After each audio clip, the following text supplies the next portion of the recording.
Bonjour et bienvenue sur ce troisième épisode de Good Morning Digital.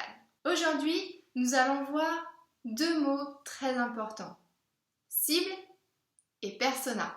La cible est une sous-partie de la population générale que vous allez viser pour répondre à vos objectifs marketing à travers vos actions de communication. Quant à elle, la persona est une représentation semi-fictive d'une personne au sein de votre cible. Quand on va créer une persona, on va aller assez loin dans le détail.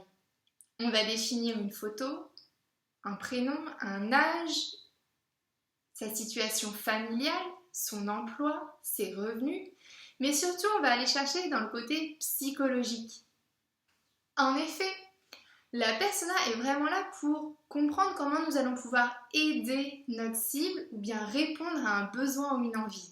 Ainsi, on va aller analyser ce que la personne recherche, ce qui l'influence, quelles sont ses affinités, ses passions et aussi ses rêves, ses espoirs et à l'inverse ses peurs et les obstacles dans la vie.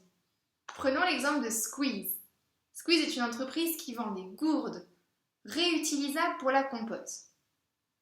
La cible de Squeeze, par exemple, pourrait être les grands-parents de 50 à 75 ans à Bordeaux qui souhaitent offrir un cadeau. Nous aurons donc plusieurs types de personas. Déjà, il va falloir segmenter la cible parce qu'elle est large, 50-75 ans, par âge. Et nos personas vont donc représenter des personnes au sein de ces sous-segmentations. On va peut-être avoir Jean-Jacques qui a 50 ans, toujours actif, qui souhaite faire plaisir à sa fille. Donc ça, c'est un de ses espoirs et c'est ce qui le motive.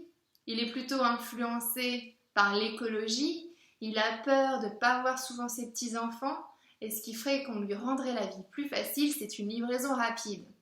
Et puis à l'inverse, on peut avoir Colette qui a 75 ans, qui habite en milieu rural dans la Gironde, qui elle en fait a vraiment peur pour le futur de ses petits-enfants.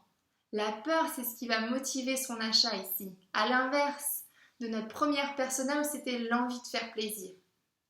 Pour les deux personas aussi, on va aller analyser comment ils communiquent. Est-ce de manière digitale, offline? Est-ce que le bouche à oreille a une importance pour eux? Et on va donc travailler nos actions de communication en fonction de ces personas.